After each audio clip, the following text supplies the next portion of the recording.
कीर्तनकार संग्राम भंडारे यांच्या कीर्तनामध्ये झालेल्या राड्यानंतर गेल्या 4 दिवसांपासून संगमनेरमध्ये विविध घडामोडी घडत आहे। त्यानंतर आपण जर बघितलं तर संग्राम बापू यांच्यावरती हल्ला झाल्याचा आरोप झाला, त्यानंतर हिंदुत्वादी संघटनांचा मोर्चा झाला आणि आज या ठिकाणी संगमनेरमध्ये शांती मोर्चा पार पडलेला आहे। आपल्यासोबत काँग्रेस नेते बाळासाहेब थोरात आपल्यासोबत आहे, आपण त्यांच्याशी चर्चा करणार आहोत।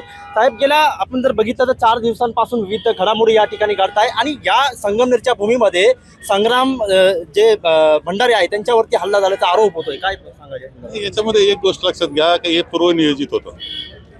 ती गाडी जी आली होती ती तर खूप अगोदर आलेली गाडी तिथं लावून ठेवली, 11 तारखेलाच आणून लावून ठेवली होती। तेव्हापासूनच नियोजन सुरू झालं होतं। स्वतः भंडारे बी 1-2 वेळेस येऊन नियोजनाची त्यांनी स्वतः गाडी चालवित आला होता, गाडी लावली, त्या नियोजनाची चर्चा करून ते गेले होते की कसं कसं करायचं आणि याच्यातून खोटं नाट्या गोष्टी आणि चिडी लावण्याचा प्रयत्न केला।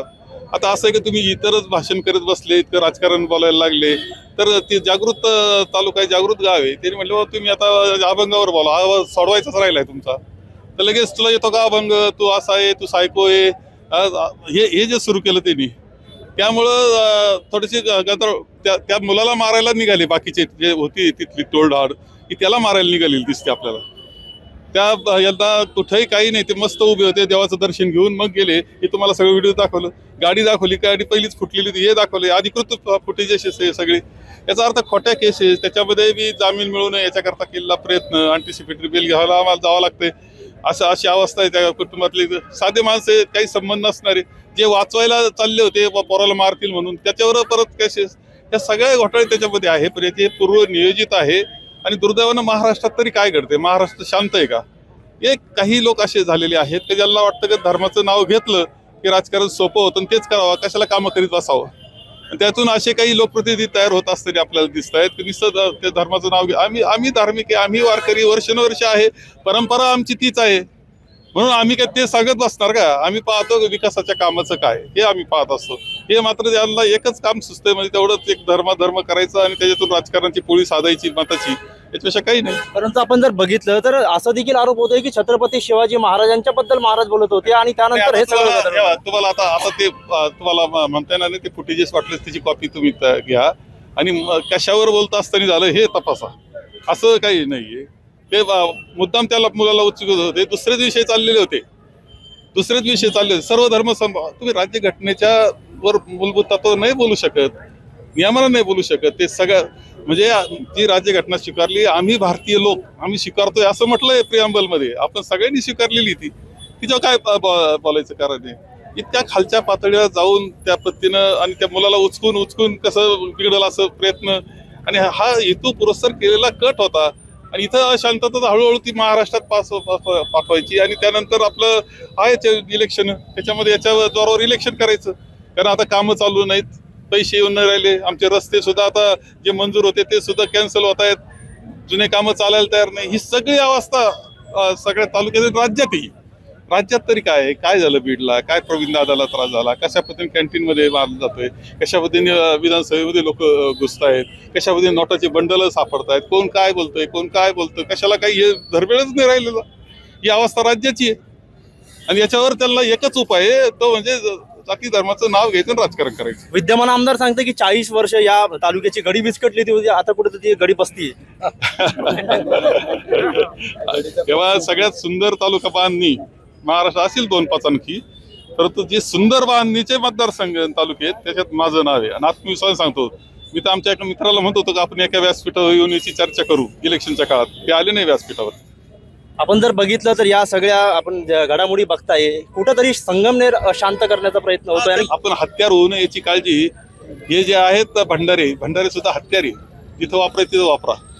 तसेच हे लोकप्रतिनिधी सुद्धा हत्यार झालंय कोणाच तरी, त्यांनी हत्यार आता कामा नाही, हे खेळणं झालं, ते खेळणं वाजवतं, कोणतरी रिमोट कंट्रोल कोणतरी लिहून देतं आणि ते बोलायचं। डीएनए बोलणं अर्थ काय होतो समजलं का त्याला? ज्या पद्धतीने आज सर्वच मोठ्या संख्येने या ठिकाणी लोक आले हे सगळं पाहून आणि त्या सगळं त्यांच्या समोर तुम्ही व्हिडिओच्या माध्यमातून सगळी मांडणी केलेली आहे, काय सांगा? नाही, काय गैरसमज लोकांचे फार झाले, वारकरी संप्रदाय सगळी कशाला बाबांच्या कीर्तनात असं करायचं, असं सहज गरीब माणूस म्हणून जातो, लोकांना वस्तुस्थिती कळाली पाहिजे की आपल्याला कसं फसवलं जातंय, आपल्याला कसं इथं वातावरण खराब केलं जातं हे समजावं आणि महाराष्ट्रालाही समजावं, कारण ही चर्चा आता महाराष्ट्रात चालू आहे. त्यामुळे महाराष्ट्राला समजावं म्हणून आम्ही ते व्हिडिओ पूर्णपणे काढले, लोकांनी आम्हाला मिळाले, अधिकृत आहे आणि कोणाला वाटतं त्यांनी पाहून घ्यावे. एक शांत संयमी बाळासाहेब थोरात आज आक्रमक होताना दिसतो. असं आहे की शांत संयमी वेळेला शांत संयमीच राहिलं पाहिजे, त्याचा काय प्रश्न आहे. पण वेळेला जर चुकीचं कोणी वागत असेल तर त्यावेळी शांतता सोडावं लागते ना. आता पुढची काय भूमिका असेल? नाही काही नाही, लोकांमध्ये जाऊ आम्ही आणि महाराष्ट्रात जाऊ आणि ही वस्तुस्थिती लोकांना समजून सांगू. आपण जर बघितलं तर एक अमृत सेना देखील आपण सुरू हा असं आहे की हे जे टार्गेट पोर उभे राहिले गावोगाव, हे टार्गेट पोर आहे ना, हे चांगले चांगले आत घेत आहेत. काही मुलांना पण रस्त्यावर मारतायत, कोणाला बांधावर मारतायत. हे जे चित्र चाललंय याला रोखायचं कसं? कमीत कमी ज्याला मारतायत एखाद्या गरीबाला तर त्याच्या आडवी आमचे अमृत सेनेवाले मुलं तर उभे राहतील कमीत कमी. आपण भाषणामध्ये सांगितलं की माणिकरावांचं बळी दिलं, भुजबळ आता अडचणीत आहे. काय खरंच आहे ते, माणिकरावचा बळी दिला, बाकी सगळे वाचवले ना. तुमच्या नोटाचे बंडल सापडले ते वाचले, तुमच्या शिवीगाळ केली ते वाचले, तुम्ही गोळीबार केले ते वाचले, सगळेच वाचले. फक्त एकटा माणिकराव खाली खाली त्याला खालची जागा दिली. त्याचा अर्थ काय? आणि भुजबळ साहेबांची काय हाल हो? आगामी निवडणुका डोळ्यासमोर ठेवून जसं संगमनेर अशांत करण्याचा प्रयत्न सुरू आहे, तसं राज्य अशांत करण्याचा प्रयत्न सुरू आहे असं वाटतं आपल्याला? राज्यामध्ये वातावरण खराब करायचं आणि त्याच्यातून विदेशातून मतं साकाळायची, म्हणजे ह्या वातावरणाचा एक फायदा काय होतो सरकार पक्षाला, की माणसं मूळ विषयापासून बाजूला जातात, दुसऱ्याच विषयाची चर्चा करतात. महागाईचं काय, शेतकऱ्याचं काय, शेतकऱ्याची अवस्था काय, कामगारांची अवस्था काय आहे, सर्वसामान्य माणसं महागाईने कसा वरपळून गेलेला आहे, रस्त्यांची अवस्था काय झालेली आहे, अनुदान येत नाही अशी अवस्था आहे, संजय निराधारचं अनुदान सुद्धा नाही, श्रावण बाळाचं अनुदान नाही. ही जी सगळी अवस्था आहे, हे जे सगळे प्रश्न आहे, याला एकच उत्तर आहे.